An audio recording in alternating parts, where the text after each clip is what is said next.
Hello everyone.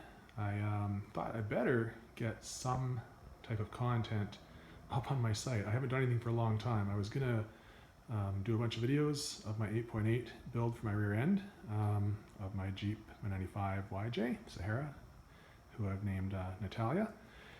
I didn't video any of the process of changing out the rear end, and in fact I went ahead and did a lot of other work to it as well in the front end also. So maybe I'll just do a quick rundown, maybe insert a couple pics that I had taken of the 8.8 that I had gotten a hold of, and then I stripped it all down, sandblasted it, repainted it. I'll describe everything in my video here that I've done. I was going to put the Jeep outside so it's a little more, so the lighting is a bit better, but it's pouring rain out. So I'll just run through things. I'm sure the video will turn out fine, so just bear with me here. So first thing is, I actually did do my front end. You can see that Yukon hardcore cover there on the Dana 30. I stuck with the Dana 30. I put in chromoly axles, got rid of the center disconnect, and redid everything. All the U-joints are redone. Everything is redone. There's, of course, the sway bar disconnects that came with the lift kit. I actually added the JKS hard pan bar, also known as a track bar, so that way I can disconnect it if I want to go off-road and get more flexibility, or I can just take a 9/16, tighten that bolt right there up and make it stiff for better handling. So that's been done. I am going to do a high steer for it. You know, the Jeep YJs have pretty sloppy steering, especially when they're lifted. It's not terrible, but high steer is something that I have planned. I am going to do that sooner or later. That Dana 35, or sorry, the Dana 30 in the front, we put it to 410 gears, and I have a Detroit True Track in it now. I didn't want to go locked. I figured the Dana 30, you know, still a small front end, even though I put all the chromoly axles into it. I thought I'd just leave it.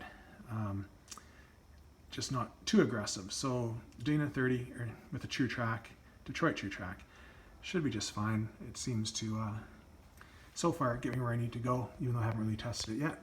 But let's swing around to the back of the Jeep.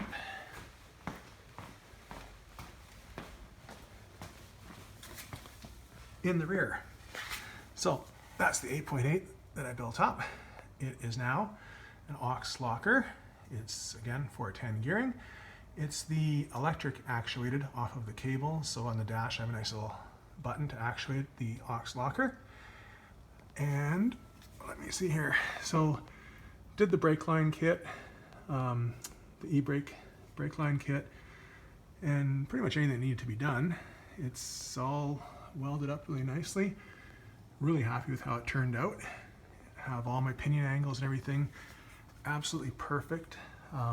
No vibration whatsoever from the rear, and there actually was no vibration from the front either until we did the center disconnect kit, and now I do have a little bit of a ghost shake up there, and through checking everything, you know, disconnecting axles front and back, running it in different scenarios, under load, not under load, we've kind of narrowed it down to the fact that I believe that it is the front drive shaft. So I have ordered a Adams drive shaft.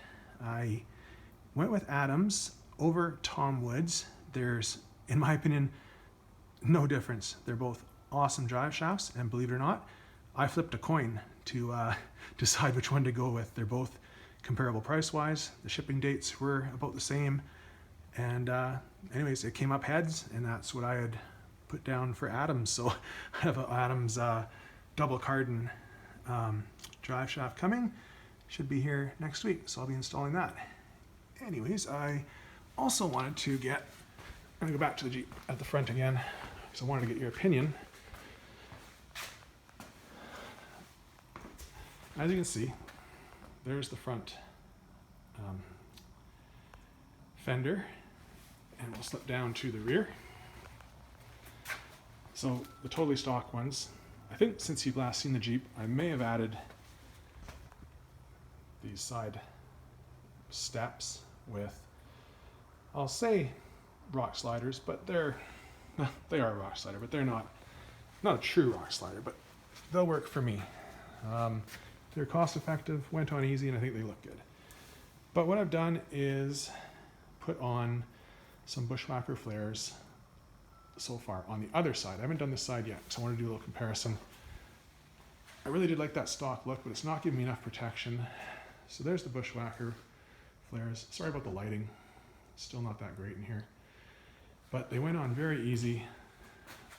I think they look pretty decent. They give a lot of protection, a little bit more clearance. Oh, sorry, that light is bright there. Swing to the rear one.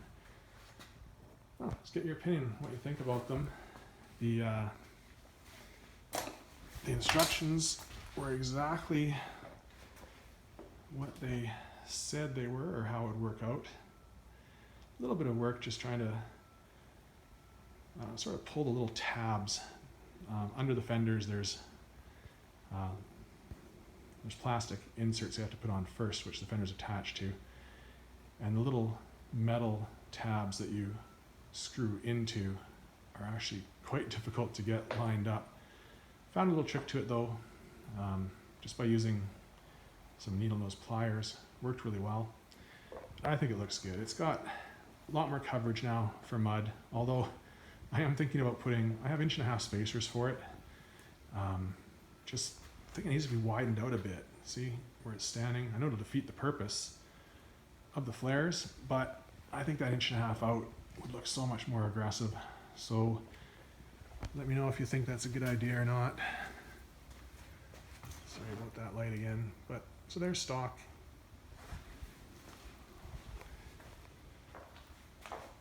Bushwhacker 6-inch. Anyway, I'll try and make more content. Hope you're having a good day. We'll see you again soon.